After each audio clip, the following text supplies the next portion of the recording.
بسم اللہ الرحمن الرحیم۔ ایک دفعہ کا ذکر ہے کہ ایک گاؤں میں کافی عرصے تک بارش نہ ہوئی تو سب گاؤں والوں نے بارش کے لیے اکٹھے دعا کرنے کا منصوبہ بنایا۔ دعا کا دن طے کیا گیا۔ دعا کے دن سب اکٹھے ہوئے تو ایک بچہ چھتری لے کر آیا۔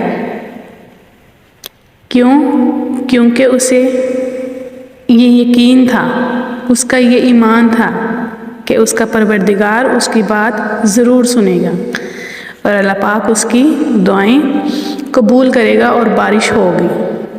یہ اس کا ایمان ہے، پختہ ایمان، کیونکہ اللہ اپنے بندوں سے 70 ماؤں سے زیادہ پیار کرتا ہے اور سچے دل سے کی گئی دعا ہمیشہ قبول ہوتی ہے۔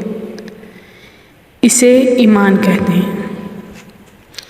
اسی طرح اگر ہم بچے کو ہوا میں اچھالتے ہیں، جیسے ہم بچے کو ہوا میں اچھالتے ہیں تو وہ بچہ رونے کی یا ڈرنے کے بجائے وہ ہنستا ہے، وہ کھلکھلاتا ہے۔ کیونکہ اسے پتہ ہوتا ہے کہ جس نے اس کو ہوا میں پھینکا ہے وہ اس کو گرنے نہیں دے گا، وہ اس کی حفاظت کرے گا، اسے بچائے گا۔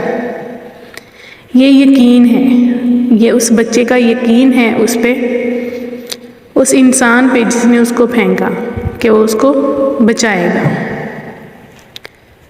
اسی طرح جب ہم بستر پر جاتے ہیں سونے کے لیے، ہر رات ہم جب بستر پر جاتے ہیں تو ہمیں اتنا نہیں پتہ ہوتا کہ ہم نے صبح اٹھنا ہے کہ نہیں، کل کا سورج ہم دیکھ سکیں گے بھی کہ نہیں، لیکن پھر بھی ہم الارم لگاتے ہیں۔ کیوں لگاتے ہیں؟ کیونکہ ہمیں امید ہوتی ہے، ہم اس آس پہ الارم لگاتے ہیں کہ انشاءاللہ ہم صبح جاگیں گے۔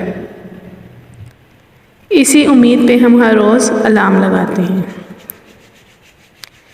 اسی لیے ہمیں اپنے اللہ پر ایمان، یقین اور امید ہونی چاہیے۔